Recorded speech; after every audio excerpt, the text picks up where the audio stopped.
Paano ba? 8 katangian ng cancer pagdating sa pag-ibig. Pero bago ang lahat, please like and share our videos.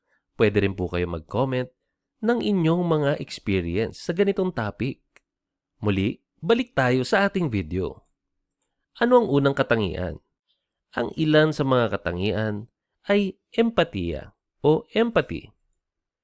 Gagawin ng lalaking cancer ang anumang bagay upang mapahanga ang babaeng mahal niya. Igagalaw niya ang mga bundok at dadalhin sa kanya ang buwan. Kung sasabihin sa kanya ng mahal niya na hindi siya naaantig sa kanyang mga aksyon, siya ay magiging nalulumbay. Ang malamang na hindi niya alam ay kailangan ng isang babae ng kumpletong katapatan. Kung mauunawaan niya na kailangan mong maging bukas tungkol sa iyong damdamin, mas madali niyang makukuha ang mga puso ng mga kababaihan. Ang nagkaka-interes sa kanya ay mawari niya ang pinagdadaanan ng ibang tao. Siya ay may mataas na antas ng empatiya at ito ay pahalagahan. Sa ating number 2, mahirap mahalin.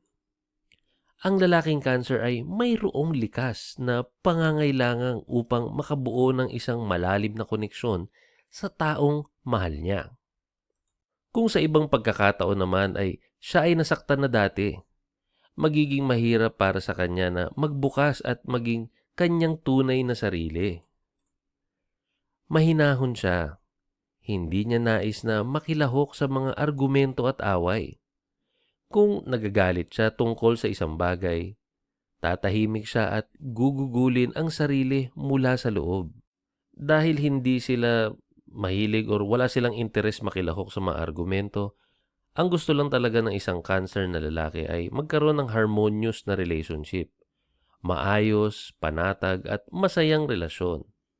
Kadalasan kapag sila ay may sama ng loob or may kinagagalit, mas pinipili na lang nila na sarilinin na lang ito at hindi na ipaalam madalas sa iba. Kaya naman, iyon ang dahilan kung bakit kailangan niya ng isang taong susuporta sa kanya sa pagpapahayag ng kanyang sarili o nararamdaman. Madalas ang mga taong may cancer na zodiac sign, sila ay merong mga tao o key person na talagang doon lang sila nagtitiwala na ilathala or iparamdam, ikwento o i-express ang kanilang nararamdaman.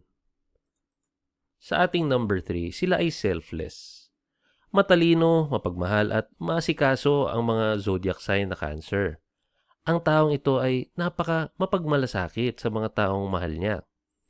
Nagbibigay siya ng buong pansin sa pamilya na naghahanap upang maging komportable at ligtas sa buhay.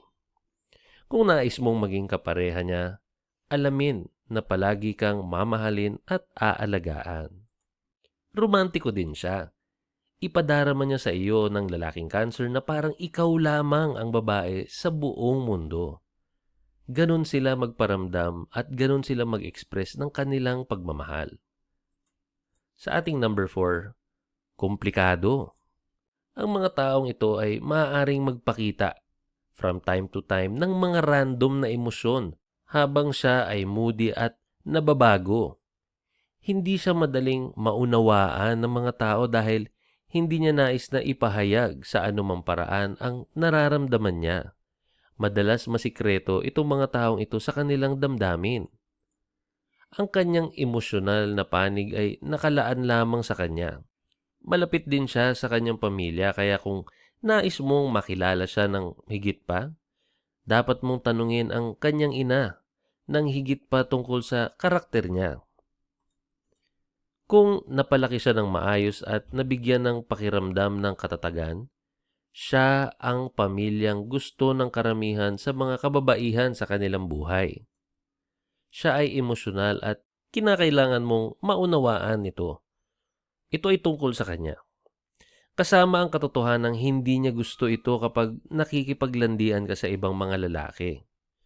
Sino nga ba naman ang matutuwa kung ganun ang mangyayari? Kaya naman, para mas lubos na maintindihan ang mga zodiac sign na cancer, maganda na kilalanin din ang mga taong nakapaligid sa kanila sapagkat sila ang tunay na unang pinagkatiwalaan ng taong ito. At ang ibig sabihin nun, sila ang pinaka nakakakilala sa kanyang karakter at buong pagkatao. Sa ating number 5, ironic. Ang pagkatao ng Cancer man ay puno ng mga kontradiksyon. Sila ay malambot, mapagmahal, maalalahanin, at napakamaalaga sa mga taong lubos niyang pinapahalagahan. Ngunit, palaging tandaan na ang mga pinanganak sa ilalim ng sign ng crab ay may isang matigas na shell upang maprotektahan ang kanilang sarili kapag sa palagay nila sila ay inaatake. Number 6. Cancer, Pisces. Ang pag-iibigang Cancer at Pisces ay isang positibong pagsasama ng mga espiritu. Parehong mapagparaya at maunawain ang dalawang sign na ito at nagkakaroon ng lakas ang Pisces mula sa mga ideya ng Cancer. Gusto ng Cancer ang mga material na bagay. Na-appreciate nila ito. Gusto nila ng kaginhawahan sa kanilang tahanan at kung minsan, maaring hindi maintindihan ng simple at payak na pamumuhay ng Pisces. Kahit na magkaiba sila ng goals sa mga bagay at gustong makamtan, ang kanilang malalim na emosyon sa isa't isa ang nagpapaligaya sa kanila at sa kanilang relasyon. Ang pinakamagandang bagay sa pag-iibigan ng dalawa ay kanilang parehong natural na emosyon. Pareho silang may malaking kapasidad para sa emosyon at compassion. Nababagay nila ang kanilang mga sarili sa isa't isa.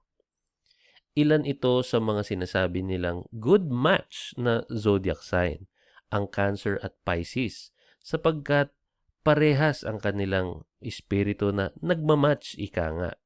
Sa ating number 7 naman, Cancer sa Cancer.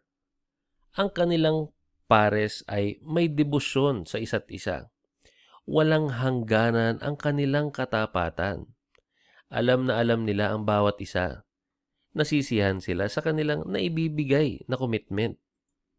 Sila ay may tiwala, mapag-alaga, matulungin, at nauunawaan ang kanilang kanya-kanyang pangangailangan. At nakatuon din sa paglikha ng isang masayang tahanan at pamilya, lalong-lalo na kapag naiwaksi nila ang paggamit ng manipulasyon at pagkaawa sa sarili.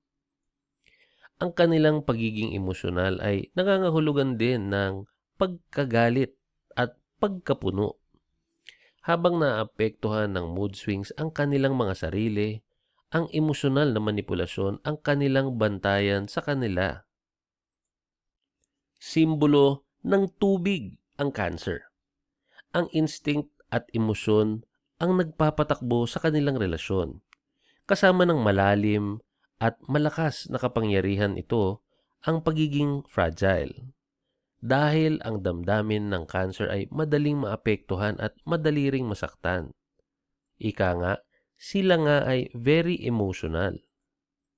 Sa ating number 8, Cancer at Scorpio.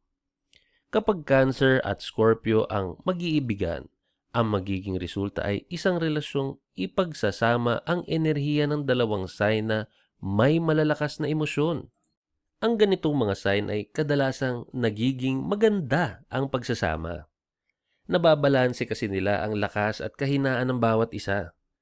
Mayroong malakas na sexual na attraction ang dalawa kaya't magiging mainit ang kanilang pagsasama. Gusto ng dalawa na magkasamang gawin ng mga bagay at gumawa ng komportableng lugar para sa kanilang dalawa. Kailangan ng Cancer ang seguridad at kapangyarihan naman para sa Scorpio. Malakas sa kanila ang katapatan. Dahilan, pareho silang magkaroon ng emosyonal na seguridad. Habang nakatuon sa pamilya at tahanan ng Cancer, ang Scorpio naman ay nakatuon sa mga misteryo sa buhay. Ang sikreto sa likod ng mga intensyon at ang kapangyarihan na maaari nilang magamit sa emosyon ng iba. Maraming salamat po sa inyong patuloy na panonood. Please like and share our videos kung may kakilala kayong zodiac sign ay Cancer. Kung kayo naman po ay may zodiac sign na Cancer, maaari lang na ma-share kung kayo po ay nag-a-agree sa ating ilan sa mga katangian na nabanggit. Muli po, please subscribe sa ating YouTube channel. Magkita-kita po tayo sa ating mga susunod pang videos.